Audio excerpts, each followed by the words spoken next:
I want to make it very clear in the beginning, I'm not anti-government. I don't believe in terrorism. And I want to make it especially clear that there are a lot of good people in the FBI and the CIA, naval intelligence, army intelligence, military intelligence, NSA. Unfortunately, there are a few key people in key positions who have made a difference, a big difference, in what's happening in America today. So, looking back, my personal experiences, I retired from the FBI March 1979. At that time, I was in charge of the FBI Los Angeles Division. I had more than 700 personnel under my command. The Attorney General of the United States, Griffin Bell, asked me after I retired if I'd coordinate security for the Pan American Games. I did. I was a consultant in the 1984 Los Angeles Olympics. I was a consultant for former Governor Jerry Brown, California Narcotic Authority. So I do have credentials. My first major and credibility, believe me.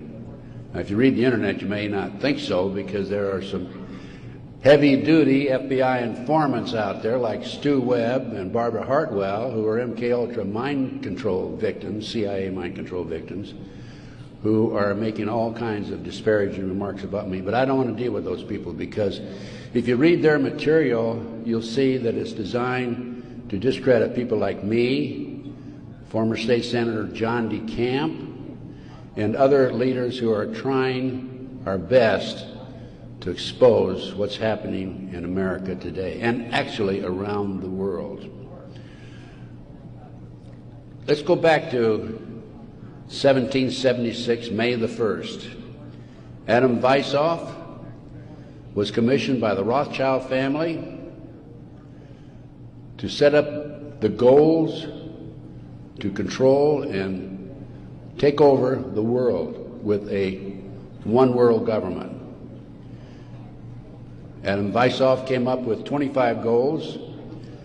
Among these goals were control the press, corrupt the youth through sex and drugs, elect our own people meaning the Illuminati, to key positions in all levels of the government, city, county, state, and federal. And it goes on. The final goal was to take over the world, the one world government. Information is very well documented by William Guy Carr in his book, Pawns in the Game. When I retired, I had no idea what was going on. I had no idea about the Illuminati. I had no idea about Adam Weishaupt. However, my first major investigation when I returned from Puerto Rico was the Dr. Jeffrey R. McDonald case. He's a former Green Beret doctor who was convicted of murdering his wife and 2 children at Fort Bragg, February 17, 1970. He'd been tried and convicted and sentenced to 3 consecutive life sentences. I was asked by the defense team to investigate the case because they claimed that Dr. McDonald was innocent. I said I would, but if I learned that he murdered his wife and 2 children, I would discontinue my investigation, no longer become involved. I want you to know I'm still working for Dr. McDonald. He is an innocent man. Now, once I became involved in the case, I had to read everything, and I learned that evidence was lost, evidence was stolen, evidence was altered. An FBI agent, Paul Stombaugh, lied before the grand jury. And most important of all, Colette, the wife, had skin where she had fought off the assailants under her fingernails. That skin was handed over to William F. Ivory, the chief investigator for the Army, and it has disappeared. 10 months into the case, October 25, 1980, I through a series of circumstances, I don't have time to go into the details now, obtained a signed confession from one Helena Stokely. I had 3 sessions with her, 10 days each, total of 30 days. Helena told me that Dr. McDonald did not commit those crimes, that they were committed by her satanic cult group. And I said to myself, what's this all about? I don't know anything about Satanism. I read about it in the Bible, of course, and that's about it.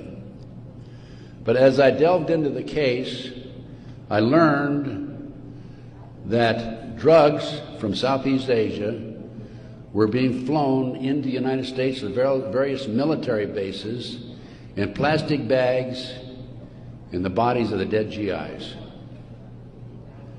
I further learned from Helena that her satanic cult group was involved in distributing these drugs up and down the East Coast.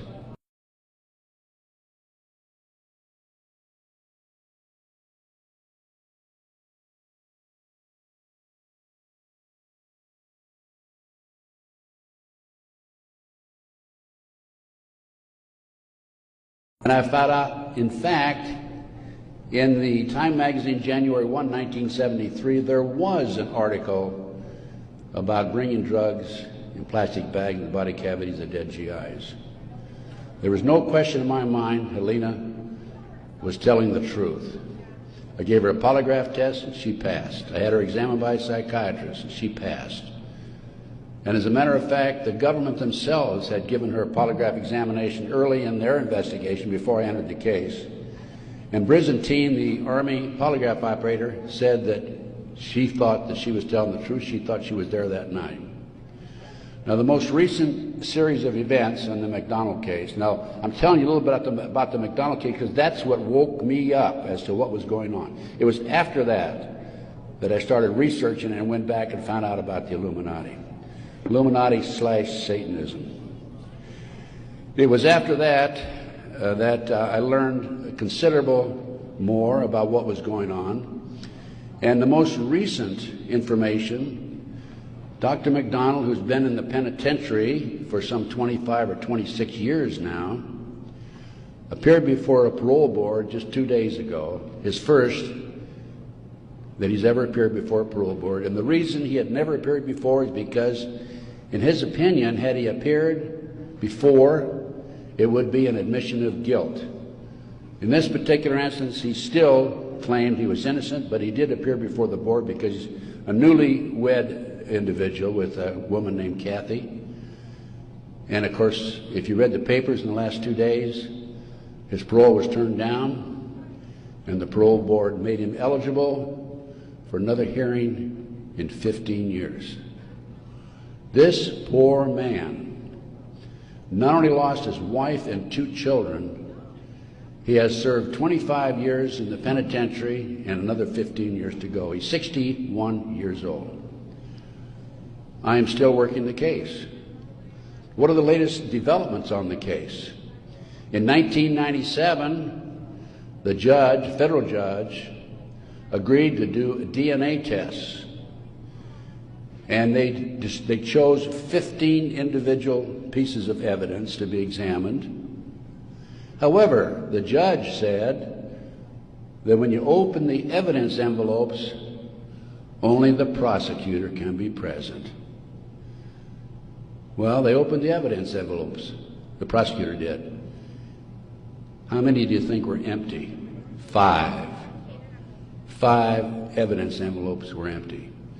The skin under Colette's fingernails would have established Dr. McDonald's innocence alone. Now we have DNA authorized in 1997. Here we are in 2005. They still have not completed the DNA test. From the McDonald case, the next case I worked of a major consequence was the McMartin preschool case in Manhattan Beach, California. The children there claimed there were tunnels under the school. They were taken into the tunnel